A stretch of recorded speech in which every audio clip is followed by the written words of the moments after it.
Question number 463. Sir, a statement is laid on the table of the House.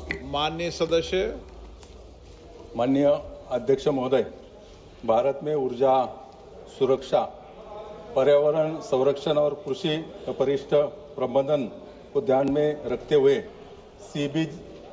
CBG उत्पादन को बढ़ावा देने की आवश्यकता है। घरेलू ईंधन उत्पादन से आयात निर्भरता घटेगी और किसानों को अपरिष्ट से आय का एक नया स्रोत मिलेगा। माननीय अध्यक्ष महोदय, मैं आपके माध्यम से माननीय मंत्री जी से जानना चाहता हूं कि सीबीजी उत्पादन को बढ़ावा देने के लिए महाराष्ट्र में अब तक कितने संयंत्र स्थापित किए गए और इसके अगले 5 वर्षों में देश में और कितने सीबीजी संयंत्र स्थापित करने की योजना है।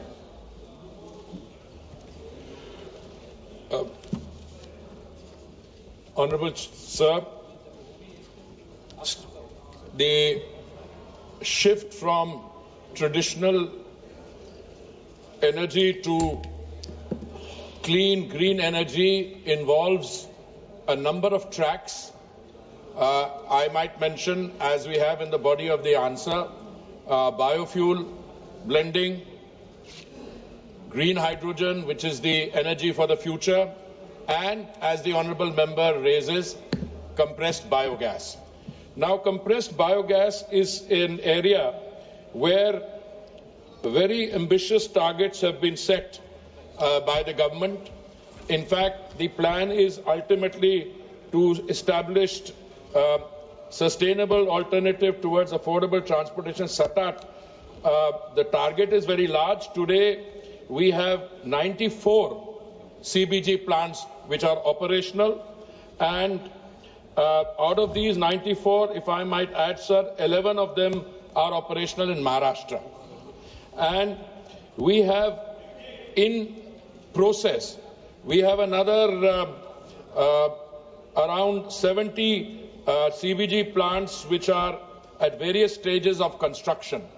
Sir, in order to encourage CBG, government is taking a number of steps, and I will, with your permission, sir, list out some of the incentives or steps we are taking to popularize the use of CBG. One is that we have a system of assured price for takeoff of CBG through long-term agreements with the oil marketing companies. Number two, we have an umbrella scheme of National Bioenergy Program by the MNRE Ministry, which is providing central financial assistance to all kinds of CBG and biogas plants. Additional central assistance is also being provided for municipal solid waste-based CBG plants under the Swachh Bharat Mission Urban 2.0. Amongst the other things I might mention, sir, is that whenever somebody wants to set up a CBG plant, the government is providing assistance in terms of 50% of the cost of the plant by way of assistance upfront. Then there's a 10 crore capital subsidy from the Ministry of New and Renewable Energy, inclusion of biomanure produced from CBG plants under the Fertilizer Control Order 1985. Market development assistance is being provided up to rupees 1.5 per kilogram for fertilized organic manure to promote organic fertilizer produced from CBG projects. So, you know, when you produce CBG, there is also manure produced which is very rich and which can be sold, so some assistance is providing for offtake from there. Inclusion of CBG projects under priority sector lending by the Reserve Bank of India. Rupees 1,000 crore scheme has been set up for 50%. Or zaroot nahi. I'd be happy to share very detailed information on this with the honourable member. माननीय सदस्य, माननीय अध्यक्ष महोदय, मंत्री जी ने इस बारे में बहुत सारी अच्छी जानकारी दी। माननीय अध्यक्ष महोदय, भारत की ऊर्जा सुरक्षा को मजबूत करने, पर्यावरण संरक्षण को बढ़ावा देने और आयाती जीवाश्म ईंधनों पर निर्भरता कम करने के लिए बायो सीएनजी, हरित हाइड्रोजन और इथेनॉल मिश्रित पेट्रोल जैसे स्वच्छ ईंधनों के व्यापक रूप से अपनाने की आवश्यकता है। माननीय अध्यक्ष महोदय, मैं माननीय मंत्री जी से जानना चाहता हूं कि देश में बायो सीएनजी, हरित हाइड्रोजन एवं इथेनॉल मिश्रित पेट्रोल जैसे स्वच्छ ईंधन को बढ़ावा देने के लिए मंत्रालय द्वारा क्या ठोस कदम उठाए और इसमें निजी निवेश को प्रोत्साहन देने के लिए कोई विशेष प्रोत्साहन योजना लागू करने का विचार है क्या?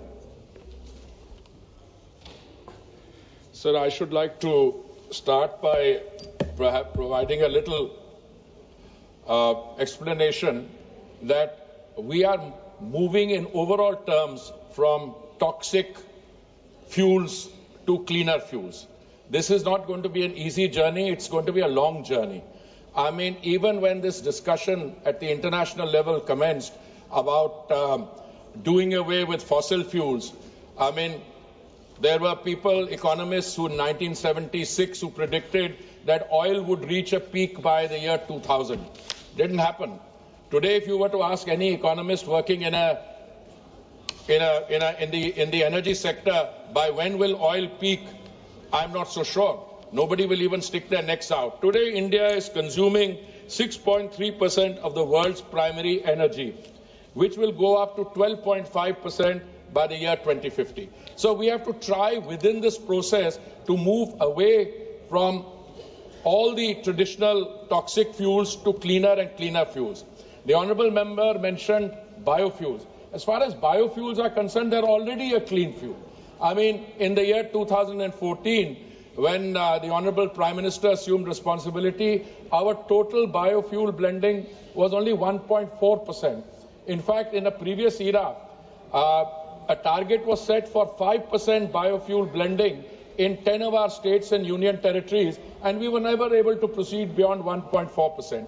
We set ourselves a target of 10% blending by 2022 November.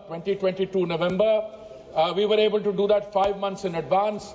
We set ourselves a target of 20% blending 6 years later from now. We've almost reached 20%. In fact, the last month's figures that we have, as my senior colleague would know, we've already reached 19.6%. So biofuels is doing very well. Now, you also mentioned green hydrogen. Green hydrogen, sir, I maintain is actually the energy, the fuel of the future. Why do I say it? Because in order to produce green hydrogen, all you require is clean, natural green solar energy, and you require electrolyzer, and you need to be able to scale that up with new technologies like pump storage, etc. That is proceeding very well. But the fact of the matter is that green hydrogen is a very new development. Now, what are the targets that we are setting for ourselves? The government has set a target of, I think, 5,000 metric tons for 2030. I personally believe that with the involvement of the private sector, and the honourable member had read that, that is too conservative a target. And I believe with new technologies like pump storage, with the cost of batteries internationally coming down, batteries having more storage, green hydrogen will take off. But when will it take off? I still think that we are only in 2025.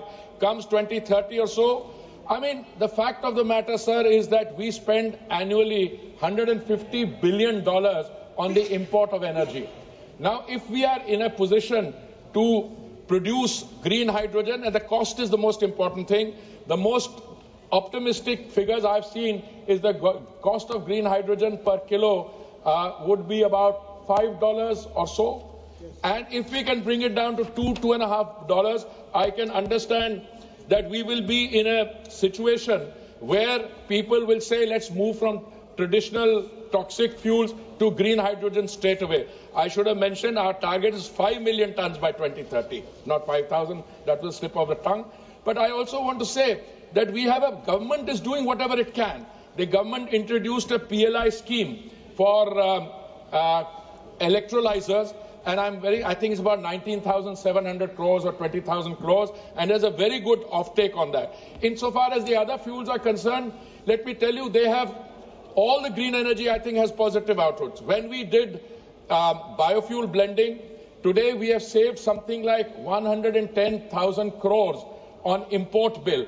And जैसे मैंने पहले कई बार कहा है, हमारे जो ऊर्जादाता है, they're also financing the अन्नदाता. That money has been transferred to the agricultural sector as a result of the savings in that. So the two are complementary. all the other areas of movement, there is definite progress in all the areas, but as I would like to say, sir, the progress has to be realistically assessed.